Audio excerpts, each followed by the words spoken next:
Tensions between Washington and Bogotá have entered a new stage of conflict. The United States has officially revoked the visa of Colombian President Gustavo Petro after his controversial remarks in New York.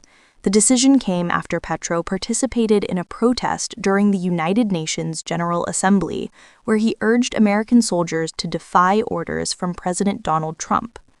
His comments, delivered at a rally focused on the war in Gaza, included calls for U.S. troops not to point rifles against humanity and to disobey what he called Trump's dangerous orders. In response, the U.S. State Department released a firm statement on social media, declaring that Petro's actions were reckless and incendiary, and therefore his visa was being revoked. While it is not clear whether this decision forced Petro to leave the United States earlier than expected, he did return to Colombia on Saturday. Officials also declined to comment on how this decision may affect Petro's future travel to the United States. Reacting to the move, Petro insisted that as a world leader attending the United Nations, he is protected by international law and should not face reprisals for expressing his views. On social media, he even went further, saying he was unconcerned about the punishment since he also holds European citizenship, which allows him to enter the U.S. without a traditional visa. This controversy adds to a growing list of disputes between the Trump administration and Colombia's first leftist president. Petro has frequently criticized Israel's actions in Gaza, going so far as to accuse them of committing genocide, which led Colombia to break ties with Israel last year. His outspoken stance has often clashed with Washington's foreign policy agenda.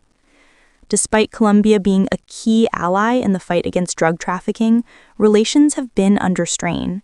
Earlier this year, Petro resisted American deportation flights using U.S. military planes, which sparked a diplomatic standoff until Colombia ultimately backed down under the threat of tariffs and visa restrictions. Most recently, the United States accused Colombia of failing to fully cooperate with anti-narcotics efforts, a rebuke that further deepened tensions.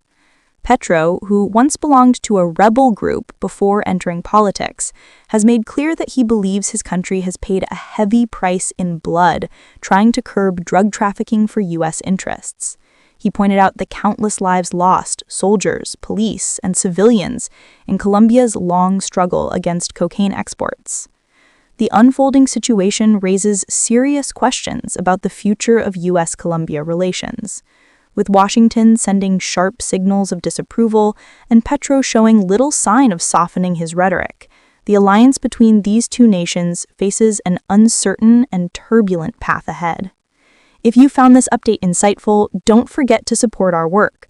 Please like this video, share it with others who follow global politics, and most importantly, subscribe to InsightPulse for more deep dive analysis on breaking world events.